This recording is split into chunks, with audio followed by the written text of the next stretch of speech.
Hola, bienvenidos a otro día más. Estamos ya contando 11 días del mes de octubre. Mañana es el día del descubrimiento, día del encuentro de dos mundos. Y sé que estamos viviendo tiempos posmodernos y James Lindsay le he estado dedicando, le he hablado de ese autor en varias ocasiones. Tiene un libro que se llama Cynical Theories y es muy bueno junto a otros dos autores ese libro porque nos hace entender más o menos de manera profunda el fenómeno que está viviendo Occidente frente a estas ideas que se han ido imponiendo, estas ideas postmodernas, desconstructivistas e interseccionales, que lo tocan todo y que de alguna manera ha hecho que prácticamente se corrompa la posibilidad de poder tener debates, discusiones que puedan ser constructivas, sanas, edificantes, en torno a temas que es importante entender, que son importantes de entender. Y obviamente, cuando uno no comprende los fenómenos que se están dando y cómo esos fenómenos van moldeando el comportamiento de la gente de manera argumentativa y la actitud que asumen ante esos argumentos, yo creo que el mejor ejemplo de una turba que obedece de manera ciega algún tipo de dogma lo podemos citar en el caso de la jovencita que fue enviada por dominicanos, no por haitianos, que ese es el gran error que muchos cometieron por dominicanos. eh, Hacerle la pregunta a Abinader y a señalar a República Dominicana de homófoba, xenófoba, transfoba, esclavista, colonizadora, racista y todo lo que pudieron poner ahí en una serie de argumentos y todas estas argumentos no, prejuicios, porque los argumentos son otra cosa, una serie de prejuicios frente al presidente en la Universidad de Columbia. Dije yo en aquella ocasión que el primer error que cometió el presidente es haber aceptado una invitación a una universidad como Columbia a participar de un evento donde no existe la posibilidad de que tengas un auditorio que esté en la intención, tenga el deseo de recibir, de escuchar lo que tú vayas a plantear y obviamente a partir de estos planteamientos llegar a un tipo de debate o de discusión donde se puedan obtener un nuevo conocimiento. O sea, no existe eso. Gran parte de las universidades de la costa este de Estados Unidos están contaminadas por el virus de la ideología woke, que es lo que explica James Lindsay en su libro Cynical Theories, que viene de las críticas o las teorías críticas que aplica a la raza, al sexo, a todo, y son planteamientos que se dan, bueno, pues partiendo de las escuelas postmodernas del pensamiento, la escuela de Frankfurt, los planteamientos gramscianos y todas esas cosas que van formando una corriente ideológica dentro de las academias europeas que llega como cáncer en la década de los 50 y la década del 60 a las grandes universidades americanas y que toma control básicamente entre el finales de los 70 y principios de los 2000 del pensamiento y la discusión dentro de las universidades en Estados Unidos en gran medida. Y evidentemente, como el principal planteamiento que hacen estas ideas es la desconstrucción de todo y el desmoronamiento de las estructuras de poder que no han permitido a los individuos poder llegar al máximo de sus capacidades, según estas teorías, toda estructura de poder debe ser derrumbada y por tanto, como símbolo de poder, de opresión y haber sido el que de alguna manera el causante de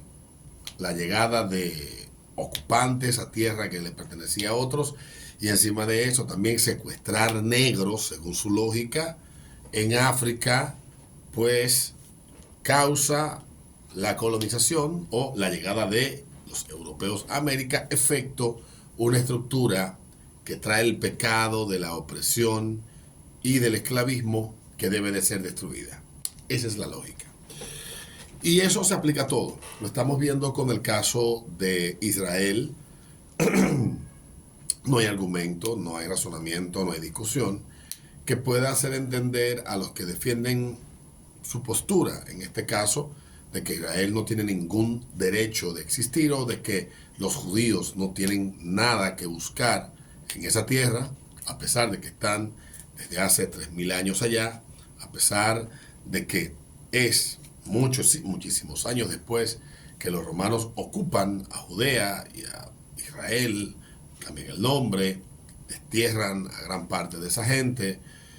y allí crean, qué sé yo, un departamento, un estado, una mierda, y lo administra un carajo. Pasa el tiempo, llegan los árabes, ocupan también, repagilan un grupo de gente y se ha pasado los últimos 3000 y pico de años Israel en un rifirrafe que nunca termina, en un rifirrafe que no acaba. El más reciente tiene 100 años y comienza exactamente a mediados del siglo XIX, o sea, comienza a fraguarse la idea, pero no es hasta finales del siglo XIX que esto empieza a tomar forma. Llega la Segunda Guerra Mundial,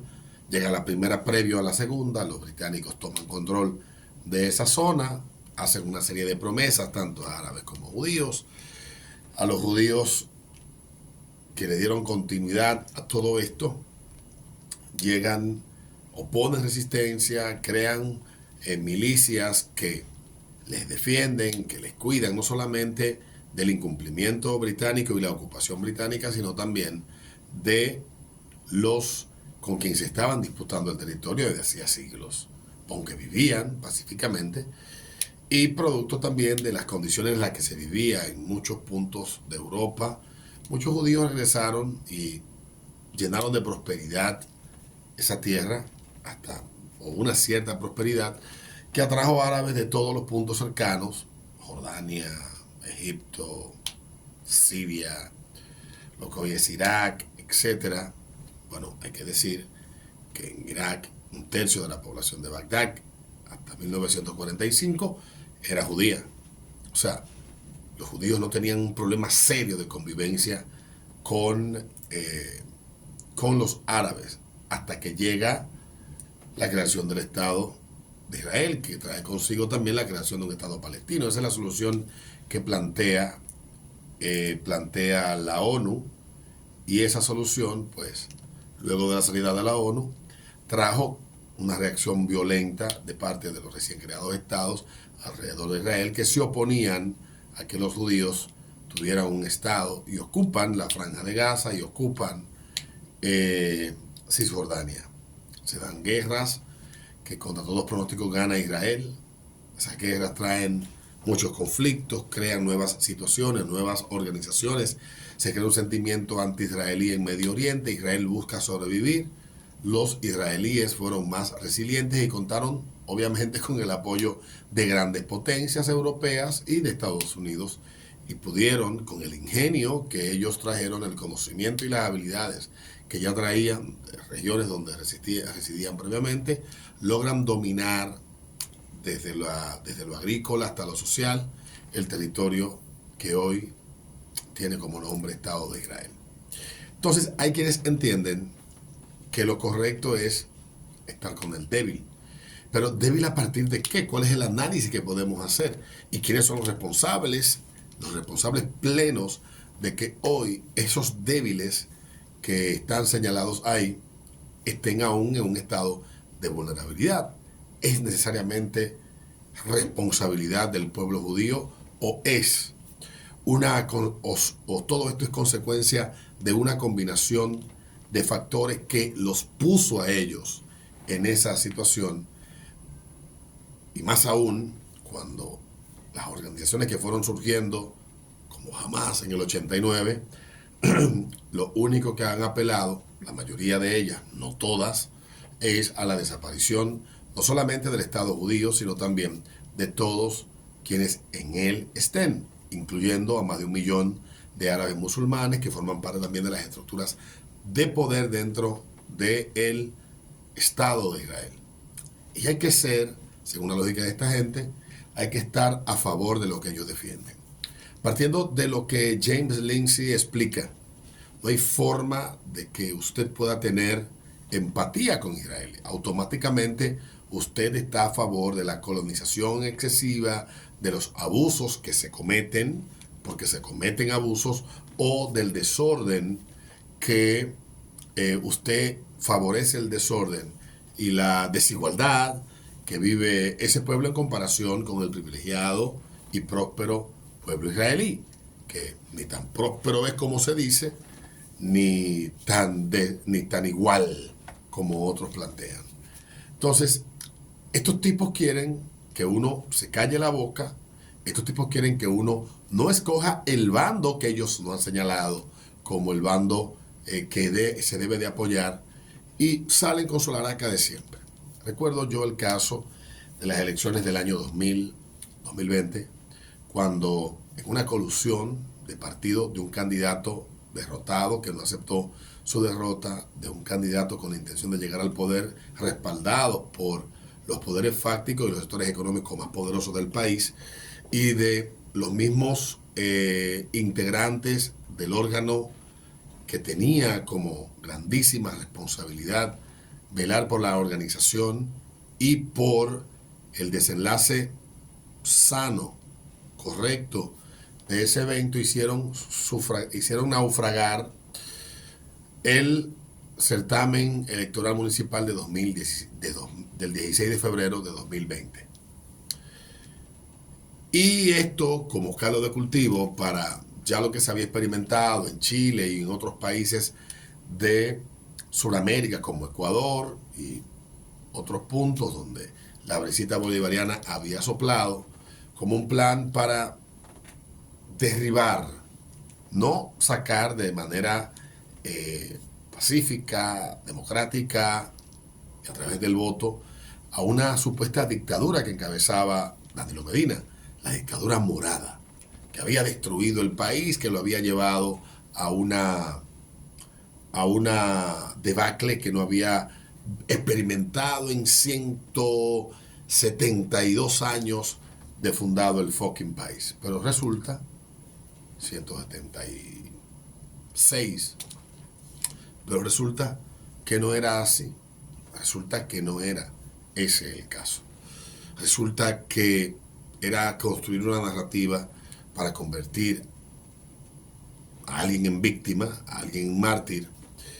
y bueno, seguir el mismo juego. Y los que no estuvimos de acuerdo con eso, pues vimos una persecución terrible, un acoso atroz de todo tipo, lo que hicieron con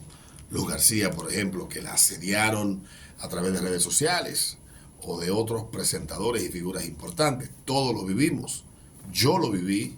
y no soy un presentador importante ni de televisión ni de radio. Yo lo viví. Yo tuve que sentarme de manera resiliente a leer cada insulto, cada descalificación, porque yo era parte del problema. Yo estaba de acuerdo con la dictadura, y como todo el que estaba de acuerdo de la dictadura era menos que un humano, merecía cualquier tipo de acción violenta, ridiculización,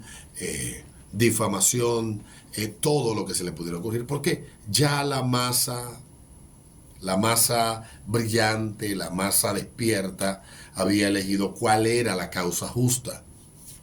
Y yo no me dejo guiar por la masa. Yo tengo una cabeza con la que pienso. Y es a lo que invito a mucha gente, a que utilice su cabeza para pensar y para analizar. Por lo tanto, como siempre busco encontrar la verdad,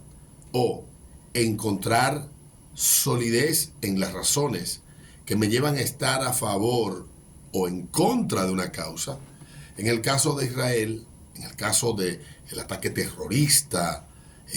perverso, que llevaron a cabo los miembros de Hamas en contra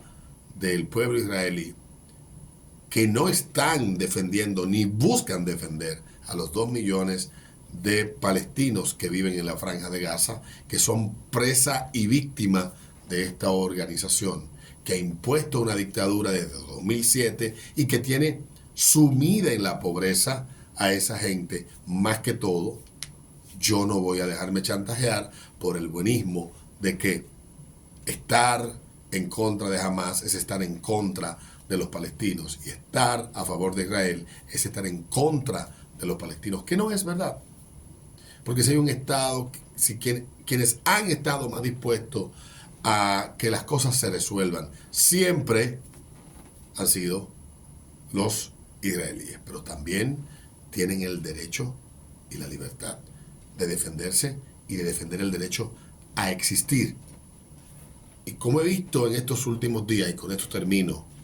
que tanto medios de comunicación como la perversa izquierda, que está de acuerdo con todas las perversidades que podamos nosotros listar en estos últimos años, tal vez en el pasado eran diferentes, pero no tanto, toda la perversidad que usted pueda listar son perversidades que los de pensamiento izquierdoso defienden porque son estandartes que a ellos,